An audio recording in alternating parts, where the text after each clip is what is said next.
안녕하세요. 살이 되고 피가 되는 자연 속, 건강 속, 쏙쏙 알짜 건강 정보입니다. 몇 달 전에 역류성 식도염의 개요에 대해 블로그를 남긴 적이 있는데요.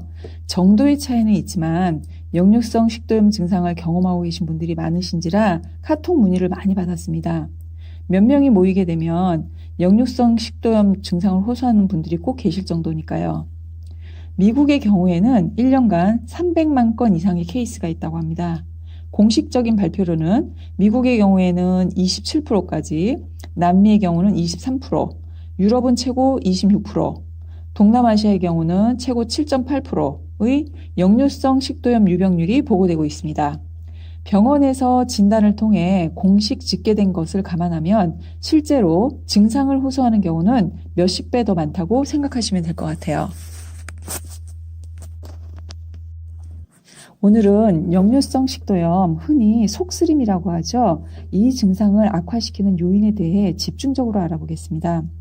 역류성 식도염은 그 증상이 심해졌다, 약해졌다를 반복하기 때문에 일상에서 아래 요인들만 제거해도 편안한 일상생활이 가능하실 겁니다. 첫 번째 피해야 할 요인은 극심한 스트레스입니다. 누구나 다 스트레스를 받고 생활하시니까 역류성 식도염은 늘 우리 곁에 있다고 생각하셔야 될 거예요.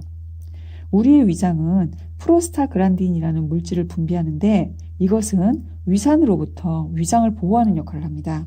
그런데 우리가 스트레스를 받게 되면 프로스타글란딘 생성이 감소되어 위점막이 약해져서 일상의 작은 자극에도 염증 발생이 높아집니다. 또한 위점막이 약해지면 영양 물질을 흡수하는 정도가 낮아지니까 한 번 손상된 위점막이 재생되기 어렵게 됩니다. 네, 두 번째 조심해야 할 것은 운동입니다. 보통은 해야 할 운동을 말씀드리는데 오늘은 하지 말아야 할 운동을 얘기 드리겠습니다. 실제로 몇 가지 운동은 오히려 역류성 식도염을 부추깁니다. 예를 들어서 고강도 달리기, 그리고 요가의 특정 동작. 일반적으로 요가는 역류성 식도염에 도움이 되는데 이 중에서 몇 가지 특정 동작, 즉 하부 식도 관략근에 압력을 주는 어떤 동작들이 있거든요. 이런 것은 오히려 역류성 식도염 증상을 악화시킵니다. 그리고 세 번째는 임신. 임신 중에 분비되는 프로게스테론이라는 호르몬이 있어요. 근데 이 호르몬이 역류성 식도염을 촉진하는 것으로 알려져 있습니다. 프로게스테론은 식도 관략근을 이완시키고 소화 과정을 늦게 만들고 위산이 식도로 더 많이 유입될 수 있게 그렇게 만들어줍니다. 그래서 임신 중에 흔히 역류성 식도염을 경험하실 수 있게 됩니다. 네 번째, 역류성 식도염을 악화시키는 요인은 빠른 식사 속도입니다. 급하게 식사를 한 후 트림과 함께 속쓰림을 한 번쯤 경험하셨을 텐데요. 음식물을 분해하는 데 충분한 시간이 확보되지 못해서 음식물 따로, 위산 및 소화효소 따로따로 행동하신다고 생각하시면 돼요. 그 결과 소화되지 않은 음식물은 장으로 이동하면서 또 다른 문제를 일으키고 남아있는 위산 및 소화효소는 위장 및 식도를 공격하게 됩니다. 참고로 빠른 식사 속도는 포만감을 덜 느끼게 해서 상대적으로 더 많은 음식물을 먹게 한다는 연구 결과가 보고되고 있습니다. 다섯 번째, 한 번에 많은 양의 식사는 역류성 식도염을 부추깁니다. 요새 먹방을 보면 어떻게 저 많은 양의 음식물을 다 소화할까 걱정하시는데요. 다량의 음식물이 위에 머물게 되면 위장의 압력이 높아져서 위산이 식도로 역류하게 됩니다.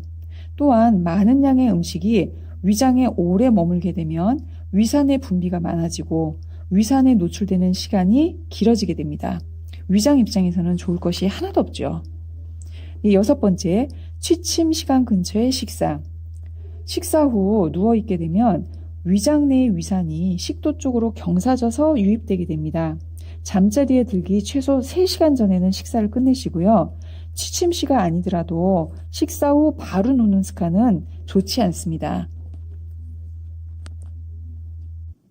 마지막으로 역류성 식도염을 일으키는 핵심 음식을 소개하겠습니다. 커피를 마시면 역류성 식도염 증상이 나타나는 것을 뻔히 알지만 커피를 마시면서 약까지 먹는 경우도 있었습니다. 제일 쉬운 것 같지만 사실 제일 어려운 부분이 이 음식을 선택하는 건데요. 네, 첫 번째 커피. 커피는 카페인 성분이 하부 식도 관략근을 이완시켜서 위산이 식도로 역류되도록 만듭니다. 또 매운 음식은 위산 분비를 촉진하고 식도 점막을 자극하여 역류성 식도염을 부추깁니다. 과일 주스는 항상 좋지는 않습니다. 이 역류성 식도염에는요. 과일 주스의 산도가 속쓰림 증상을 촉진하기 때문입니다. 초콜릿에 들어있는 테오브로민이라는 성분은 하부 식도 관략근을 이완해서 역류성 식도염을 유발합니다. 또 이 맛있는 튀긴 음식. 이 튀긴 음식은 위장 내에 머무르는 시간을 늘려주고 그래서 위장 내 압력을 높이기 때문에 위산을 식도로 이동하게 만드는 데 도움을 줍니다. 알코올은 커피와 비슷하게 하부 식도 관략근을 이완시키고 게다가 장 운동성을 늦춰서 장내에 머무르는 시간을 길게 만들고 그러면서 위산 분비량까지 늘리게 됩니다.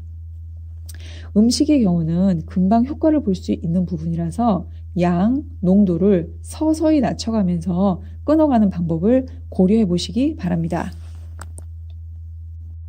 현재 역류성 식도염에는 PPI 의약품이 많이 처방되고 있는데 심장마비, 박테리아 감염, 만성신장질환, 위장암 등 장기 복용 시 여러 부작용이 보고되고 있습니다. 항상 얘기 드리지만 급한 불은 병원 처방약으로 빨리 끄시고 장기적으로 생활요법과 안전한 영양제 복용으로 재발되는 증상을 다스리시기 바랍니다. 네, 이상은 자연의 이치에 따라서 건강 부자 되시기를 항상 바라는 자연 속, 건강 속, 쏙쏙 알짜 건강 정보였습니다. 들어주셔서 감사합니다.